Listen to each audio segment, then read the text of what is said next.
Fala galera, o Universo Evangelion está começando e no vídeo de hoje, o primeiro vídeo da primeira análise do Evangelion. Ou melhor falando, o vídeo de análise de Neo Genesis Evangelion. Para quem novo está chegando agora, eu vou dar uma rápida explicaçãozinha para vocês. Esse é um vídeo de análise onde eu vou comentar os episódios de Evangelion. Analisar, fazer um comentário por cima de algumas coisas que talvez passou batido há mais do que 16 anos atrás. Como há cerca de 16 anos atrás, Evangelion só passou na TV e a gente não tinha internet como tem hoje. Então esse quadro é para resgatar essa nostalgia. E ao mesmo tempo esse quadro serve também para corresponder a nós fãs, na verdade. Então o pessoal aí da velha guarda, o pessoal old school de Eva tá bem em casa. E nós iremos então comentar o primeiro episódio de Eva, que é o ataque do Angel, que apresentou pra gente o Angel mais icônico de Evangelion, o Zachel. Então, malandro, se é novo aqui no canal, curte Evangelion, se inscreva para continuar acompanhando o que vem pela frente. Além de analisar o primeiro episódio, depois eu quero fazer uma certa observação também. Sendo assim, então, vamos para a primeira análise de Neo Genesis Evangelion, episódio 1,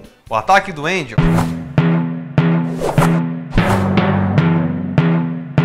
O episódio começa de boa, mais ou menos. Logo de início é apresentado para nós lugares bem calmos no distrito de Tokai. No entanto, o governo japonês já está acionando alarmes de emergência, cortando ligações telefônicas e pedindo também para a população se abrigar em um lugar seguro, dando a entender que está acontecendo alguma coisa muito séria, ou que vai acontecer uma coisa muito séria. E de fato é, porque imergido debaixo d'água chega o nosso queridinho, famosinho, gente boa, muito camarada, o Zachel.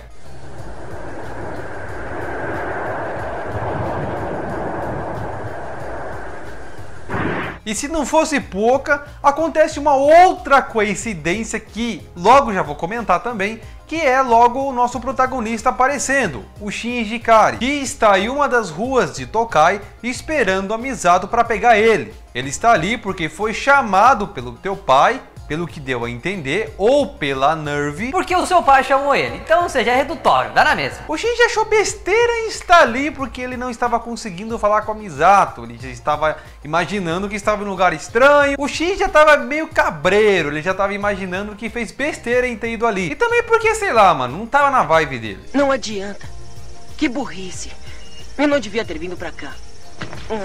Porém, o troll do Zachel chega ali em Tokai, onde o Shinji tá, e começa a atacar tudo e destruir tudo. E no meio da ferveção toda aparece a Misato e pede para ele entrar no carro e cair fora dali. A Misato encontrou o Shinji nesse horário porque ela acabou se atrasando. E aqui já vem uma primeira observação, que é o GPS que estava no carro dela. Eu não sei quanto a vocês, mas eu acho que para nós brasileiros, esse negócio de GPS começou a pegar lá em meados de 2005, se eu não me engano. Levando em consideração que a animação de Evangelion é de 1995, ou o Japão estava muito avançado na frente da gente, ou os caras da Gainax pegou uma tecnologia brilhantemente aplicada no futuro.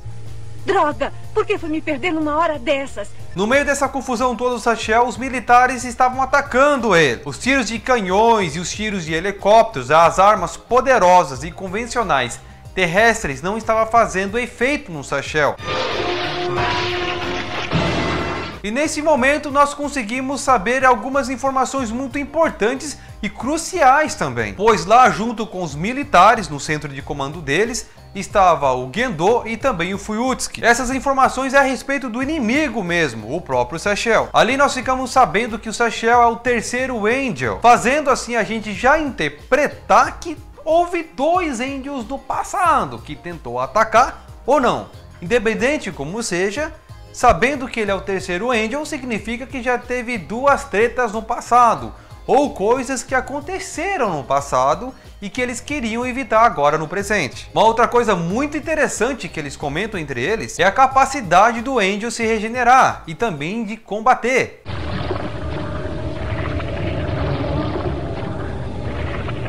Dizendo além dele se regenerar, ele também tem um ampliamento de território de ataque, tanto da maneira de atacar tanto na maneira também de se comportar. Sendo assim, os militares usam seu último recurso, que é o Mina N2. Eles usam o Mina N2 no Zachel e chega até imobilizar ele por um tempo. Mas o trem é casca grossa, começa a se regenerar e aí é só uma questão de tempo mesmo.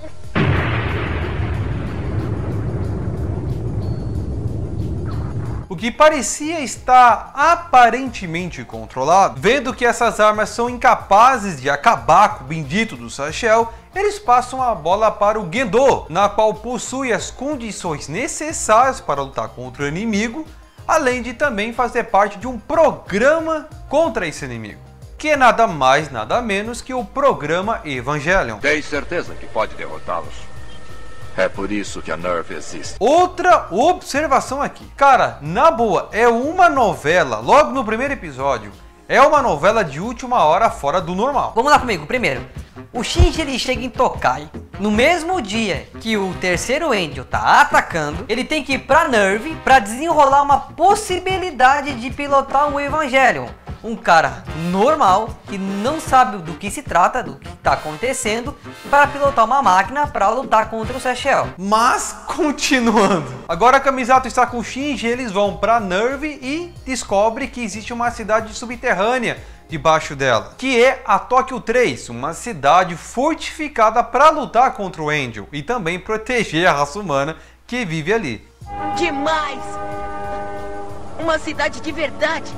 Isso mesmo, é nossa base subterrânea secreta, o centro do NERV. Uma outra coisa também, uma outra informação que nos é apresentado é que o Gendo já não viu o Shinji há muito tempo e que ele é o pai do garoto. E logo quando o Shinji fica sabendo disso, ele fica mais ciente da situação, ele apresenta um certo desconforto com isso. Misato já percebe que existe alguma coisa entre os dois e quando o Shinji chega, tudo acaba que se resolvendo. Algumas informações também é nos passada. Enquanto o Shinji está indo para o centro da NERV junto com a Misato e com a Hitsuko, que ele já conhece também nesse primeiro episódio, a Misato questiona a Hitsuko sobre o Evangelion, a máquina, o programa em si. Segundo a Hitsuko, o Evangelion está inoperado e que existe uma porcentagem muito pequena dele voltar a funcionar. Generoso 0,0001%, mas que pode aumentar para 0,00009%. Ou seja, mano, pilotar o Evangelion naquele momento é um tiro no escuro, provando assim então que o Shinji está ali não é um mero acaso, mas também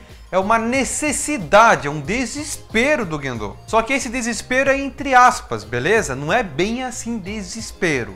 Mas também não tira o fardo, né, de ser uma grande necessidade. Eles chegam na cabine onde está o Evangelion, na qual o Shinji não sabe. Misato não sabe quem é o piloto que vai pilotar a máquina, mas já nos é revelado que é o Shinji, e ela fica surpresa com isso. O Gendo e o Shinji têm um diálogo nada amistoso. O Shinji, além de ficar muito desconfortável com a situação, ele grita com o pai dele, mostrando assim um certo sentimento de rancor pelo pai. Mas eu não posso!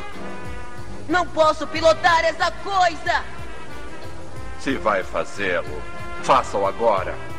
Se não vai, então saia. O Gendo trata friamente o Shinji e é extremamente calculista, dando a entender que ele nem sequer tem um coração ou uma consideração pelo próprio filho. Perplexo com toda a situação, o Shinji se recusa até chegar a negar pilotar o Evangelion. E agora, mais uma observação. Vamos lá então. Então tem um inimigo em potencial de destruir a raça humana. Na frente do Shinji está a única máquina que é possível deter esse inimigo. E é uma situação muito delicada. Em outros tipos de anime, isso daí seria mais que um encorajamento para um herói pegar alguma coisa, pegar um robô, não sei, despertar um poder, ou pegar a espada e pelo menos enfrentar ou tentar enfrentar o inimigo. E essa cena nós podemos dizer que o Shinji é um belo de um covarde.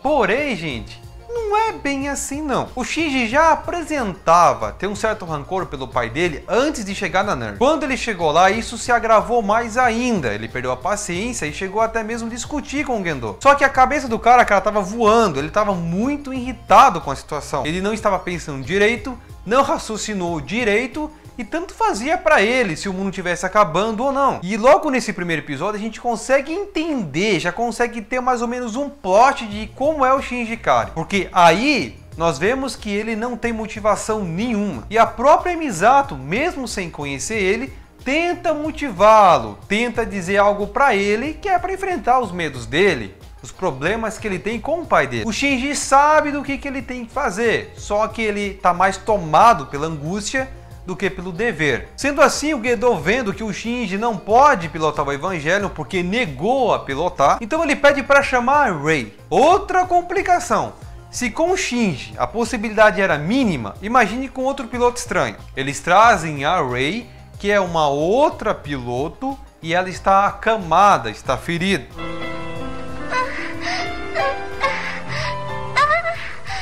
Da mesma maneira que ele agiu com o Shinji, ele age com a Rei da maneira bem fria para que ela pilote o Evangelion. Vendo aquela situação toda, o Shinji começa a ficar um pouco mais preocupado, até o ponto de ficar bastante em choque. Vendo aquela situação toda, isso chama muita atenção do Shinji, ver uma pessoa que está ferida, e esse sentimento de preocupação também começa a acender o sentimento de dever pelo próximo. E quando alguns destroços caem em cima dele, o Evangelion 01 coloca a mão em cima do Shinji, salvando a vida dele e também da Rei. Outra coisa também que não poderia acontecer segundo a Hitsuko, já que não tinha piloto e também não tinha interface para funcionamento. Mas logo a Misato ela já percebe que tem alguma coisa diferente e começa a ligar o Evangelion com o Shinji.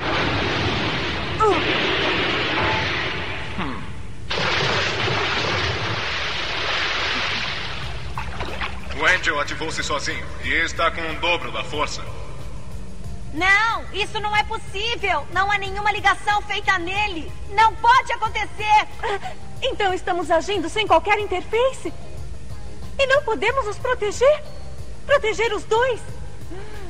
É ele. Na qual não só a vida de Rei, mas a vida de todos ali correm em perigo, o Shinji decide pilotar o Evangelion, já que dadas as circunstâncias e a gravidade da situação, não tinha o que fazer mesmo. E agora mais uma observação sobre essa tal atitude do Shinji. Você deve estar se perguntando, então por que ele não pilotou o Eva antes, enquanto o Sachel ainda era um perigo menor, sendo que a situação era grave, era problemática, mas pilotou agora? Eu creio que o Shinji ele tomou essa decisão de pilotar o Eva mais pelo fato da Rei estar machucada. E mesmo ele não conhecendo a Rei, subiu aquele senso de dever de ajudar o seu próximo. Ele vendo a Rei na maca, caindo e correndo perigo, foi um choque para ele, já que pela Rei, como ele não conhece, ele não guarda mágoa, nem rancor, nem nada. O negócio era com o pai dele mesmo. Então eu falo para vocês, é um ato de heroísmo. O Shinji entra no Eva 01 e sobre instruções do pessoal ali da NERV, ele começa, ou pelo menos vai tentar pilotar. E nesse momento nós temos uma informação muito importante sobre o LCL. Substância essa que é predominante, né, em todos os pilotos de Evangelion. Agora com tudo isso, com o fato do Shinji estar lá, a Rei ser chamada e o Eva protegendo o Shinji, tudo isso foi intencional pelo Gendo. Depois que o Eva salva a vida do Shinji, ele dá um sorrisinho de sarcasmo, como ele já sabia, dando então a entender que ele já estava por dentro dos Paranauê. E para quem conhece o Gendo muito bem, meia palavra basta para esse cara. O episódio acaba por aqui, né? Porque no próximo episódio o Shinji vai enfrentar o Sachel. E também a análise acaba por aqui, pessoal. Muito obrigado por você ter chegado até aqui e também por ter assistido outros vídeos. Se gostou, dá um like. Gostou mais ainda, compartilha. Curta a página do Eva no Facebook e também me siga no Twitter. O Universo Evangelion também tem um grupo bem ativo no WhatsApp. O link está aí na descrição. Galera, muito obrigado por tudo. Eu fico por aqui e fui!